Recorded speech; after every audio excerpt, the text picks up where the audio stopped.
When my parents passed away in a tragic car accident, my world shattered. I was only 24, barely out of university, with no siblings or extended family to lean on. Grief consumed me, and it felt like the ground had been yanked from under my feet. My parents had always been my pillars of strength, and their sudden absence left me adrift in a storm I wasn't prepared for. Amid the darkness, I clung to the one bright spot in my life, my husband, Ravi. We had only been married for a year, and his warmth had been a source of comfort during my parents' illness. When they passed, he promised to stand by me, to be my family when I felt I had none. I believed him. But promises, I would soon learn, were just empty words. Shortly after my parents' funeral, cracks began to show in our marriage. At first, they were subtle, Ravi working late, coming home distant and irritable. He assured me it was just stress from work, but my gut told me something was wrong. Then, his family began visiting our home more frequently, bringing with them a wave of judgment and criticism. "You're too slow with housework," his mother said one afternoon as she inspected the kitchen like a drill sergeant. "And look at these dishes, still wet. You were spoiled in your parents' house, weren't you?"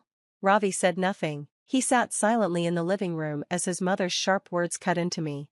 I tried to dismiss it as cultural differences at first. After all, Ravi's family had traditional values, and I assumed they were just adjusting to having a modern daughter-in-law. But as the weeks turned into months, their visits turned into stays, and their criticisms turned into demands. Then came the bombshell. One evening, Ravi came home late as usual, his face clouded with an expression I couldn't quite read. "We need to talk," he said, avoiding my gaze. My heart sank. "What is it?" He hesitated for a moment before blurting out, "I think we should take a break. I need some space to figure things out." It felt like a knife to the chest. "A break?" I asked, my voice trembling. "We're married, Ravi. What does that even mean?" He didn't answer. Instead, he packed a bag and left that night, leaving me alone in the house. The next morning, his family arrived with their suitcases. "We're moving in," his mother announced as if she owned the place. "Ravi told us everything. We'll help you adjust while he sorts himself out." Adjust? What was I adjusting to? My husband abandoning me?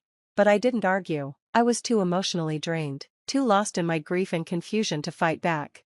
It didn't take long for their true intentions to surface. Ravi's mother and father treated me like their personal maid. I cooked, cleaned, and catered to their every whim while they criticized everything I did. "You call this tea?" his father scoffed one morning, shoving the cup away. "Even a child could do better." At first, I tried to appease them, thinking they might soften if I showed kindness, but their demands only grew. Soon, I was waking up at dawn to prepare their breakfast, spending the day cleaning, and staying up late to iron their clothes. I felt like a shadow of my former self, a servant in my own home, with no one to turn to. My friends drifted away as I withdrew into isolation, too ashamed to tell them what was happening. And Ravi? He stopped answering my calls altogether. One day, while I was scrubbing the kitchen floor, Ravi's mother loomed over me with a smirk. "You should be grateful we're here," she said. "Without us, you'd have nothing." Her words echoed in my mind long after she walked away. Nothing, was that what my life had become? Still, I held on to a sliver of hope that Ravi would return and things would go back to the way they were. But deep down, I knew the truth. The man I had married was gone, and the family I had married into saw me as nothing more than a burden. The days blurred into weeks, and the weight of their cruelty began to suffocate me. But as I lay awake at night, staring at the ceiling, I made a silent promise to myself, I wouldn't let them break me. Little did I know, the turning point in my life was just around the corner. As the weeks stretched into months, I fell into a routine that left me both physically and emotionally drained. My days revolved around fulfilling endless demands, each one more demeaning than the last. It wasn't just the housework. My in-laws seemed to find pleasure in reminding me of my place in the family. "You're lucky Ravi married you," his mother would sneer as I set the table for dinner. "What do you even bring to this family? You're useless without him." I wanted to fight back, to shout that I wasn't useless, but I was too worn down. They had taken everything from me, my confidence, my home, my sense of self. One evening, as I was folding laundry in the corner of the living room, my father-in-law walked in, speaking on the phone. His voice was unusually enthusiastic. "Of course, we'd be honored to have you for dinner, sir," he said, bowing his head slightly as if the person on the other end could see him. "It's the least we can do to show our gratitude for everything you've done for the company." When he hung up, he turned to me with a sharp glare. Dinner needs to be perfect tomorrow night. My boss is coming over, and if you embarrass me, You'll regret it. I nodded silently, suppressing the urge to snap back. The next day was a whirlwind of preparations. I was up before dawn, scrubbing every corner of the house, shopping for the finest ingredients, and cooking a feast fit for royalty. My hands ached, my back screamed in protest. But I didn't stop, not because I cared about impressing my father-in-law's boss, but because I needed to prove to myself that I was capable of more than they believed. By the time the doorbell rang that evening, I was exhausted but proud of the spread I had prepared. My in-laws had dressed up as though they were hosting a state dinner, and I was instructed to stay in the kitchen, out of sight. Just bring the food out when we call for it, my mother-in-law hissed, shooing me away. I stood in the kitchen, my heart pounding as I heard the door open. My father-in-law's booming voice filled the air as he greeted his boss, a man he clearly revered. "Welcome, sir, please, come in, it's an honor to have you here." Curiosity got the better of me, and I peeked through the doorway. The man standing in the foyer was tall, with a commanding presence that made the room seem smaller. His suit was impeccable, and his expression was one of quiet confidence, but as his eyes scanned the room, they landed on me, and froze. For a moment, I thought I had imagined it, but then he spoke, his voice tinged with disbelief. "Sana, is that you?" My breath caught in my throat. How did he know my name? Before I could respond, my father-in-law stepped in, laughing nervously. "Oh, don't mind her, sir, she's just the help." The man's eyes narrowed, and he turned to face my father-in-law with an intensity that made the room fall silent. "The help?" he repeated, his tone icy. "Do you have any idea who she is?" I felt the blood drain from my face. Who I was? What was he talking about? My father-in-law stammered, clearly caught off guard. I don't understand, sir, she's my daughter-in-law." "But," the man cut him off, his gaze never leaving mine. "Sana, it's me, don't you recognize me?" I stared at him, my mind racing. There was something familiar about him, but I couldn't place it. Then, like a floodgate opening, the memories came rushing back. "Mr. Sharma," I whispered, my voice barely audible. He smiled, a warmth in his eyes that I hadn't seen in years. "Yes, your father and I worked together for years. He was my closest friend." The room seemed to spin as the weight of his words sank in. This man, this powerful, imposing figure, was my late father's best friend, and now, he was my father-in-law's boss. The silence in the room was suffocating. My in-laws exchanged nervous glances, clearly caught off guard by the revelation. I, too, was struggling to process what Mr. Sharma had just said. My father's best friend? Why had my father never mentioned him? And if he was so close to my family, why had he disappeared from our lives?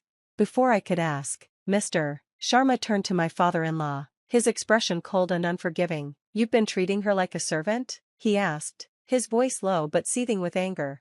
My father-in-law stammered, "And no, sir, it's not like that. She helps out." "Helps out?" Mr. Sharma cut him off, his voice rising. "I saw how she was hidden away in the kitchen. Don't try to lie to me." He turned back to me, his gaze softening. "Sana, you don't belong here. Come with me." The words hit me like a lifeline thrown to someone drowning. For the first time in years, someone was standing up for me, seeing my worth, but before I could answer, my mother-in-law stepped in. "She's our daughter-in-law," she snapped, her voice trembling with both anger and fear. "She belongs here with her husband." Mr. Sharma raised an eyebrow. "And where is her husband? Why isn't he here, supporting her?" The question cut through the room like a knife. Ravi wasn't here, he was never here. My in-laws had no answer, and their silence was damning. Finally, I found my voice. I appreciate your concern, Mr. Sharma," I said, trying to steady my shaking hands, "but I can't just leave."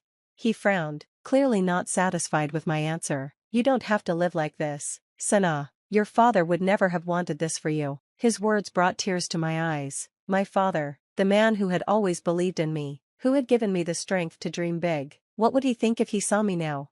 But the chains of obligation were too strong. I couldn't just walk away, not yet. "Thank you," I whispered, "but I need time." Mr. Sharma didn't argue further, but the fire in his eyes told me he wasn't going to let this go. He stayed for dinner, though the atmosphere was tense. My in-laws fawned over him, desperately trying to win back his favor, but he remained distant, his attention mostly focused on me. As he was leaving, he handed me a business card. "If you ever need anything at all, call me," he said firmly. I nodded, tucking the card into my pocket. The next few days were unbearable. My in-laws were furious with me, blaming me for embarrassing them in front of Mr. Sharma. They doubled down on their mistreatment, giving me even more chores and berating me at every opportunity. But something had changed in me. Mr. Sharma's words lingered in my mind, igniting a spark of hope I hadn't felt in years. I began to dream of a life beyond this house, beyond this toxic environment. One evening, while cleaning my husband's study, I found a pile of unpaid bills hidden in his desk drawer. My heart sank as I realized the depth of our financial troubles. No wonder my in-laws clung to Mr. Sharma's goodwill, they were drowning in debt. That night, as I lay awake, I made a decision. I wasn't going to let this be my life. I didn't know how, but I was going to find a way out. The opportunity came sooner than I expected. The morning sunlight streamed through the windows, but the tension in the house was palpable. The night before, I had overheard my father-in-law on the phone with Mr. Sharma. He was desperate, pleading for some sort of favor. "He's our last hope," I heard him mutter to my mother-in-law afterward. "If he pulls out his investments, we'll lose everything." They were right to worry. Ravi had racked up enormous debts, much of it from failed business ventures he'd kept hidden. And now, Mr. Sharma, perhaps the only person who could save them, was squarely on my side. That realization gave me strength. I wasn't just some helpless woman trapped in their web of control. I had a voice, and for the first time in years, I was ready to use it. The next day, Mr. Sharma called me directly. "I've thought about what you said, Sana," he began. "I won't pressure you to leave your in-laws, but I want you to come work for me. You're brilliant and capable, don't let them convince you otherwise." His words filled me with a sense of purpose I hadn't felt in years, but the idea of working outside the house terrified me. My in-laws had always discouraged me, telling me I wasn't smart enough or educated enough. "I don't know," I murmured. "You don't have to decide now," he said gently, "but remember, this is your life. You deserve to live it on your own terms." That evening, I finally confronted my in-laws. I walked into the living room, clutching the business card Mr. Sharma had given me. My hands were shaking, but my voice was firm. "I've decided to take Mr. Sharma's offer," I announced. My mother-in-law's face turned red with fury. "You will do no such thing," she spat. "What will people say if our daughter-in-law goes to work like some common woman?" I met her gaze, unflinching. What people think doesn't matter to me anymore. My father-in-law tried a different tactic, his tone manipulative. "Sana, think about the family. If you leave, how will we manage? We're on the verge of losing everything. Maybe you should have thought about that before treating me like a servant," I shot back, my voice rising. Their protests continued, but I didn't back down. For the first time in years, I felt a surge of confidence. I wasn't going to let their fear and control dictate my life any longer.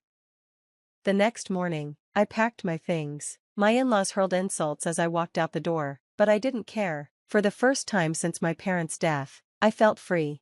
Mr. Sharma met me outside his office building. He had arranged everything, a place for me to stay, a job that suited my skills, and even a plan to help me reclaim the confidence I had lost. "You're going to do great things, Sana," he said, smiling warmly. In the weeks that followed, my life transformed. I threw myself into my work, discovering talents I never knew I had. Mr. Sharma became not just a mentor, but a father figure, reminding me of the love and support my own father had once given me. As for my in-laws, their world began to crumble. Without my unpaid labor, their household fell into chaos, and when Ravi returned, expecting to pick up where he left off, he found a very different woman waiting for him.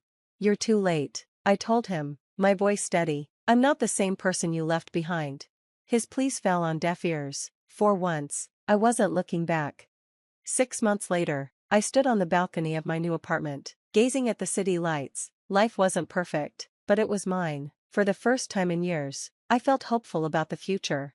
Mr. Sharma's voice echoed in my mind. "This is your life. You deserve to live it on your own terms." And that's exactly what I intended to do.